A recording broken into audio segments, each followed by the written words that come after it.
आज हम बात करने वाले हैं देश के सबसे संवेदनशील और चर्चित 3 धार्मिक विवादों की। पहला है ज्ञानवापी, दूसरा श्री कृष्ण जन्मभूमि और जो शाही ईदगाह वाले विवाद से जुड़ा हुआ है, और तीसरा है संभल की शाही जामा मस्जिद। सुप्रीम कोर्ट ने इन तीनों मामलों को मध्यस्थता के जरिए सुलझाने का प्रस्ताव दिया था, लेकिन दोनों पक्षों हिंदू और मुस्लिम ने इसे ठुकरा दिया है। ना हिंदुओं को रास आया, ना मुसलमानों को।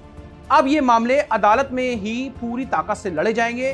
क्या होगा आगे, आइए विस्तार से समझते हैं। सबसे पहले बात करते हैं वाराणसी की ज्ञानवापी मस्जिद की।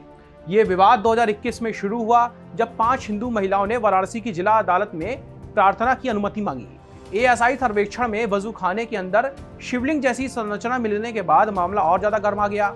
हिंदू पक्ष का दावा है कि 17वीं शताब्दी में मुगल सम्राट औरंगजेब ने मूल काशी विश्वनाथ मंदिर को ध्वस्त करके उसके ऊपर ज्ञानवापी मस्जिद बनवाई थी। मुस्लिम पक्ष इसे सिरे से खारिज करता है। उनका कहना है कि सदियों से यहाँ पर नमाज पढ़ी जा रही है और ये उपासना स्थल अधिनियम 1991 के तहत पूरी तरह संरक्षित है, कोई बदलाव नहीं हो सकता है। 2022 में सुप्रीम कोर्ट ने शिवलिंग वाले स्थान को संरक्षित कर दिया था। 2024 में व्यास तहखाने में पूजा की अनुमति पर भी सुनवाई हुई, लेकिन मस्जिद पक्ष को राहत नहीं मिली। अब सुप्रीम कोर्ट के मध्यस्थता वाले प्रस्ताव को दोनों पक्षों ने नकार दिया है। दूसरा बड़ा मामला है मथुरा का। श्री कृष्ण जन्मभूमि और शाही ईदगाह से संबंधित है। ये 13.37 एकड़ का पूरा परिसर है, जहां पर हिंदू पक्ष का दावा है कि भगवान कृष्ण का जन्म स्थान था। औरंगजेब के काल में यहां पर मंदिर तोड़ा गया और शाही ईदगाह मस्जिद बनाई गई। वर्तमान में 18 मुकदमे इलाहाबाद हाई कोर्ट में लंबित हैं।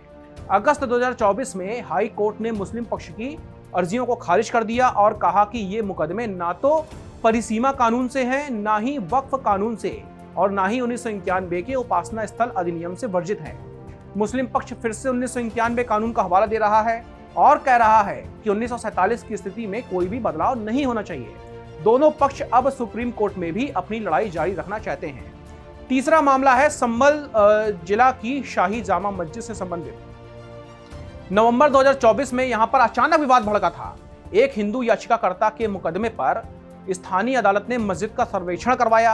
हिंदू पक्ष का आरोप है कि यह मस्जिद मुगल सम्राट बाबर के समय में 1526 में भगवान विष्णु के कल्कि अवतार से जुड़े हरिहर मंदिर को तोड़कर बनाई गई थी।